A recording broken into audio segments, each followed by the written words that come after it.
네, 매일 아침 꼭 챙겨야 할 뉴스 딱 3개만 골라서 깊게 들여다보는 시간입니다. 뉴스 세계 시간인데요. 한겨레 신문 최성진 기자 모셨습니다. 어서 오세요. 네, 안녕하세요. 조석절 세셨고요. 네. 자, 첫 번째 뉴스 가볼까요? 네, 홍준표가 나경원을 저격한 이유 준비했습니다. 네. 어제 뉴스 많이 탔대요. 네, 추석 연휴 기간 동안 뜨거운 뉴스였죠. 네.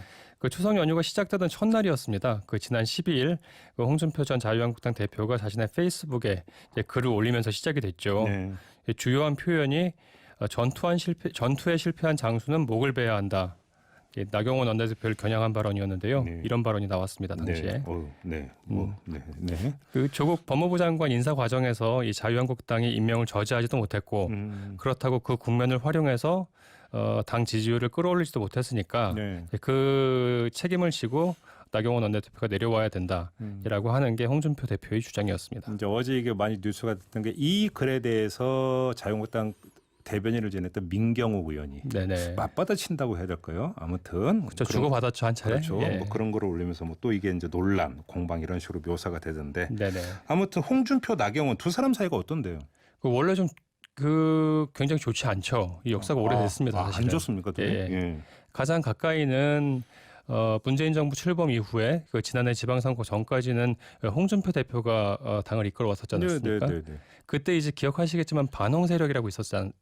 네. 그 반홍 4인방이라고 해서 왜 정우택, 유기준, 또 이주영 의원 그리고 나머지 한 명이 바로 나경원 의원이었거든요. 그랬나요? 예. 반홍 4인방? 네네. 예. 그래서 그 나경원 원내대표 등이 이제 당시에 이제 원내대표 등이 홍준표 대표 체제에 대해서 굉장히 비판을 많이 했는데 네. 그때 이제 대표적으로 품격 없는 언행, 홍 대표의 그런 독선적인 정치 스타일 많이 비판을 했었습니다. 그때. 네. 그리고 또 홍준표 대표하고 나경원 원내대표는 둘 다 또 오랜 경쟁자 관계이기도 하잖아요.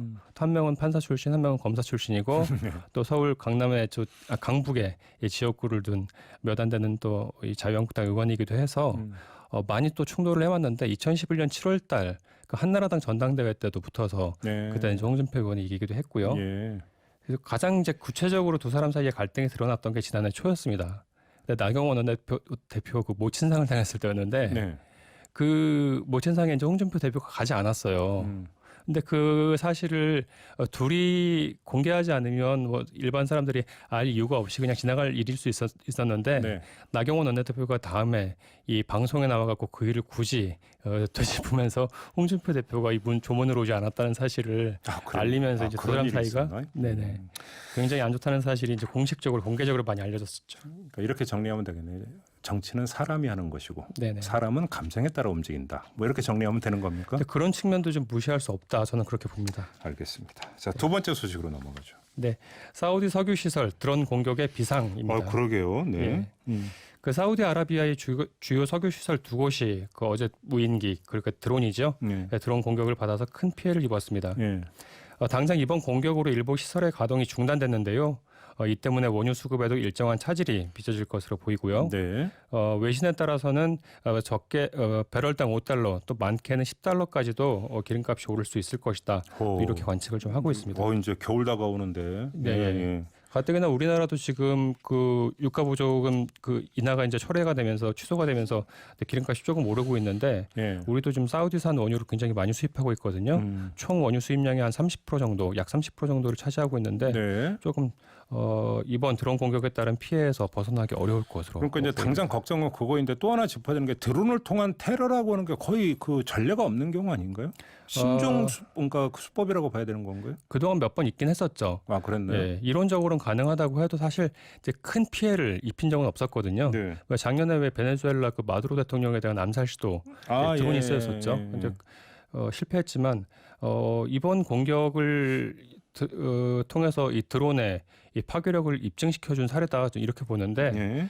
이번 드론 공격 시도한 것이 이제 예멘의 후티 반군이죠. 예. 후티 반군이라고 이란의 지원을 받는 단체로 알려져 있는데 이 후티 반군에서는 과거에도 이 사우디 석유 시설에 대한 테러를 좀 시도했던 적이 있었어요. 그때 이제 뭐 로켓이라든지 뭐 미사일 같은 것들을 활용했지만 변변한 타격을 가하지 못했고 과거 찾아보니까 지난 5월 달에도 이 석유 시설에 대한 드론 공격을 시도했던 적이 있었다고 하더라고요. 네. 그러다가 이번에 이제 큰 피해를 입히게 된 건데 아직까지는 그 이번 후티 반군이 쓴 이 드론의 재원이 확인되지는 않고 있습니다만 그동안 후티 반군이 자신들 스스로도 이 공격형 드론을 갖고 있다고 이제 후티 반군이 운영하고 있는 채널을 통해서 많이 홍보도 했었어요. 근데 그런 상황이어서 이 석유 시설에 대한 피해도 피해지만 앞으로 이 사우디의 이 주요 핵심 시설이라고 할 수 있는 이 석유 시설이 네. 이 드론 공격에 취약할 수 있다는 사실을 이번 사건을 통해서 보여준 거잖아요. 그러게요. 그 지점이 어떻게 보면 더 큰 피해일 수도 있겠다. 이 지점을 좀 지적을 해야 될 것 같습니다. 알겠습니다. 자, 걱정되는 뉴스죠. 자, 그리고 네. 마지막 뉴스로 가보죠. 네, 홍대 앞에 생긴 북한식 술집 논란 준비했습니다. 북한식 술집이란 게 뭐예요? 그 이제 서울 지하철 2호선 홍대 입구역 근처에 이제 한 주점에서 벌어진 일인데요. 네. 외벽에 이제 인공기 사진을 걸고 건물 외벽에? 네네. 네, 그리고요. 또 김일성 부자 사진을 걸었어요.